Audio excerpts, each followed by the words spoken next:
Hi everybody and welcome back. As you know, in October there was a Steam Next Fest, and I decided to play quite a few of the indie games again. And I'm gonna be talking to you about the best ones that I played. So let's just get right into it. Effulgence is a ASCII art RPG.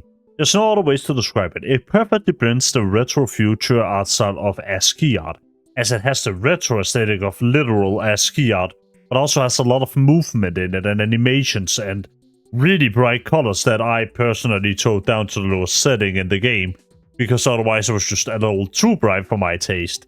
But it is perfectly blended in a way that I haven't quite seen being done before, and in a way that I've never really seen being done in a game. Effulgence is an RPG. The combat systems aren't the most unique thing in the world, with your accuracy and whatnot, depending on how far the player character is away from the enemy. And I kinda enjoyed the entire combat system. It is fairly simple.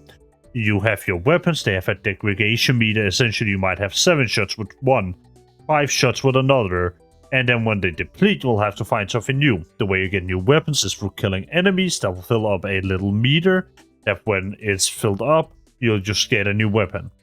It is a fairly simple yet definitely rewarding system, as while you explore the different areas, you might run out of a weapon, but you can always keep getting it back through just killing the enemies. I also really enjoyed the soundtrack in Effulgence. I think the soundtrack really hits quite hard in almost every single area.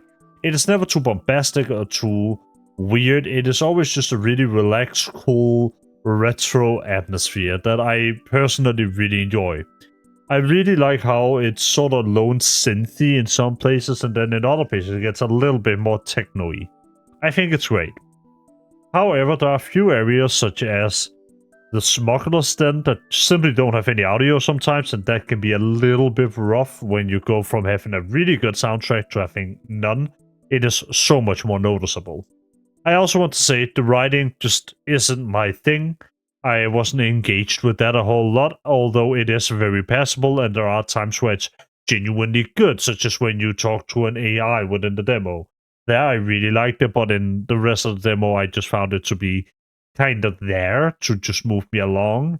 But I was mainly moving along for the art style and all of that, because I think it's just a really, really pretty game. Also, just as a note, the developer of Effulgence has a YouTube channel. I'll link it in the description. I suggest you go and check that out. I think just watching him create this game is really cool. Motorslice is essentially a game about megastructures. You play as P, climbing through a megastructure trying to reach the top to fulfill a contract, because her orb or her drone thingy has lost contact with the central command center, so she can't really communicate. You have 1 life to make it through, and there will be different checkpoints. It is definitely one of those very fast-paced, very difficult. You have 1 life, you make it through, and then it's like over. It's a lot of fun. Motorslice manages to really capture my imagination, both in the sense of the mega structure, like the sheer scale of the game, is something that I really appreciate. Because it is rare that you see mega structures being done well in games. It is not just a big building, but these literal world-sized buildings. It is actually so fucking cool to see being captured in a good way. And Motorslice does do that. My main concern with the game, or my main problem currently, is the camera angle being a little bit fucky. In the sense that sometimes it feels like when you're doing parkour or any of these other things where you're jumping around, you're dodging and all of that, the camera can fuck you a little bit, but it is what it is. Overall, the game is honestly really good, surprisingly solid, and a game that I definitely didn't think that I would like as much as I did. I think the sheer scale of it does so much for the game itself. Just the fact that everything is so massive. You literally have these like construction vehicles driving on top of the building, and they are small in comparison to the rest. I think a lot of it is just really cool, and it really manages to just be that. It's just really cool. I will, however, say that the story itself, while interesting and I like P as a character, the other side character called Orby, P's drone, can be a little bit freaky, and I'm not sure if I like the freaky dialogue that you can choose. Things such as calling the main character a good girl and everything, it seems incredibly fucking unhinged, and it's clearly meant to be unhinged. And while I find it funny, it's not something big that I want to complain too much about. I just found it to be weird that it is there, that you can choose to be that unhinged. Like, you are a walking HR violation, I am telling you. Anyway, the rest of the game is honestly really fucking good. I like the combat quite a lot. I love the exploration, and as a big fan of big things, being that I really just enjoy megastructures and this almost grander sense of scale, I really like what this game has to offer. Death in Abyss is what I can only describe as a horror version of Star Fox. It plays incredibly well and it's incredibly hard. It's essentially an arcade shoot 'em up where you play as this ship. I don't know if it's in a sea or on an alien planet. It's definitely underwater. There's not really any explanation of what you're doing or where you're doing. But what I can tell you is that you're fighting these weird looking creatures that genuinely terrify me, and I can't exactly describe to you why they're terrifying. They just are. I think a lot of it has to do with this megalophobia, right? You're underneath the water. You can see these dying creatures that are sort of there that you're shooting, and there's something floating in the background. Meanwhile, you have almost no information about where you are, what you're doing, why you're doing it. You just know that you're there, they are attacking you, and if you don't attack them, you will die. So that's about all you have to go on. It is genuinely fucking terrifying. One of the things I really liked about Death in Abyss is that the game utilizes different abilities from enemies to fuck with the player's vision and other elements. As an example, one of the monsters that I fought throughout the demo is this creature that turns your screen blacker or darker. So all of the other creatures that are like hunting you, they'll just get close now and they'll attack. This is terrifying shit, honestly. And most of it can be summed up as just saying it is a space shoot 'em up. I really like this game quite a lot, and I think it's one that you should have on your radar. If nothing else, just for the horrifying vibes that the game gives out. And I can't really describe them as being anything but horrifying. Like, genuinely terrifying with the way that the sound travels throughout the water. It's really well done. Region of Ruin, Runegate, is essentially a game where you play as a dwarf after the fall of the dwarven race. And you will unlock the ability to travel through different gates to go to different alternate dimensions and planets. It's a really fucking interesting game, and it is one that I am really sad I didn't get to play more. It is a 2D game where you'll be exploring the world. There'll be different RPG mechanics, and you'll have different equipment that have different stats and so on. All meanwhile, there'll be meaningful choices that seemingly will impact the game and how you play it. There seemingly is quite a bit of story here, with an entire world in ruins and all this ancient stuff you can explore, all done in this beautiful pixel art graphics. I really like what there is here. The combat is kind of wonky in the sense that it just becomes spamming really quickly, very fast. And the range combat doesn't fare much better, but I honestly don't care. The exploration really does make up for it. From finding resources to finding new weapons, NPCs and all of that, it all just felt really good. And the reason why it felt really good is because each NPC that you find you can recruit to join your new settlement. You see, after you activate your first Runegate, you'll be able to have this little town that you need to manage, find resources for, recruit people to, and so on. And this becomes an entire management part of the game that I also kinda enjoy. It is simplistic, but it's good. I really like what this demo had to offer. It is limited to playing it for an hour. Unfortunately, there's a little time on the demo. But it is what it is. What is here is really fucking good. And this is a game that I for sure will be checking out when it fully releases. Project Warlock The Lost Chapters is the third game in the Project Warlock series of boomer shooters. It is essentially just an RPG-5 version of Doom. You have a skill tree, you have different things to level up and whatnot. And whenever you find a secret, you can be somewhat certain that there will also be some leveling stuff in there. You'll have an upgrade point and whatnot to find. And it is a really competent boomer shooter.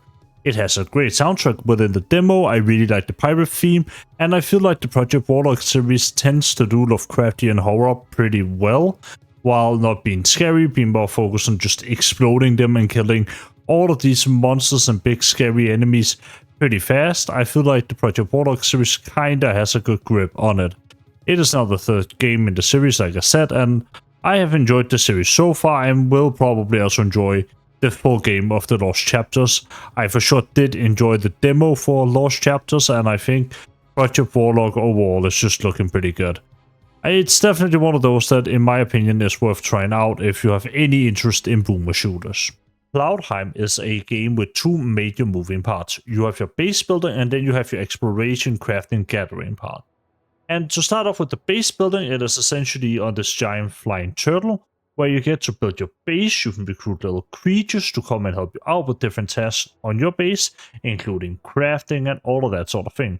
You get to sort of build your own entire little homestead, and you can invite your friends there to have all these sort of house parties, it seems. And I think one of the cooler things about it is that there's also the shop minigame, where you can sell different items to NPCs for a little bit of gold. And there's a lot of other movement elements, and I'm sure I haven't even covered half of it. There's probably a lot more that I simply missed.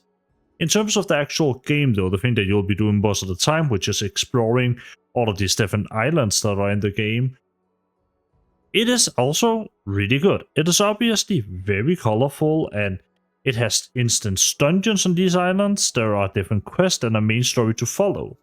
It is all pretty alright, I will personally say. For me, the main story wasn't a draw whatsoever. I was there for the combat, which we'll get to in a second, but also just the general vibe of the game, along with the base building and gathering of resources and exploration. I really liked those elements in Cloudheim, and I thought they stood out quite a bit. While there were some elements where I could feel like, it's kind of generic, you know, the puzzles especially being as easy as they were, I really enjoyed the way that the combat worked. You see, when you're exploring, you will obviously find enemies, and you'll have to fight said enemies. And whereas in most RPGs and base building games and so on, you have your normal standard set of combat. In most third-person games, it is you will go up there and you just spam your combat abilities until the enemy's dead. In Cloudheim, that works a little bit differently. You see, your abilities isn't where your damage necessarily comes from. No, it is from the physics engine. Essentially, you push enemies into each other, other objects, or so on. Just make use of the environment, and that is how you deal a lot more damage to the enemies. And I think this approach is really unique, and I think it breeds a lot of fun into the game. I could only imagine if I had more friends to play with, you could get up a team and you could like kick enemies into each other and all of this sort of thing.